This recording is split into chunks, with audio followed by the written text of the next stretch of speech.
আমি এই কথা বলেছি, আজ এই পর্যন্ত যত মাদক বিরোধী আন্দোলন করেছি, সংগ্রাম করেছি, জমি দখলের সংগ্রাম করেছি, বালু খেকরদের বিরুদ্ধে লড়াই করেছি, প্রত্যেকটা করতে গিয়ে দেখেছি এদেরকে শেল্টার দেওয়ার জন্য এদেশের রাজনৈতিক দলগুলো দাঁড়িয়ে রয়েছে।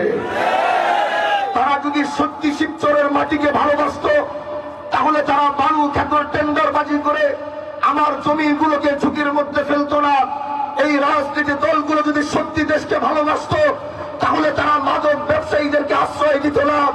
এই রাজনৈতিক দলগুলো যদি সত্যি দেশকে ভালোবাসত, তাহলে অন্যায় অবিচার করার জন্য তারা প্রশ্রয় দিত না। এটার দ্বারা প্রমাণ হয়ে যায় তারা নিজের স্বার্থে রাজনীতি করে, দেশের স্বার্থে রাজনীতি করে না।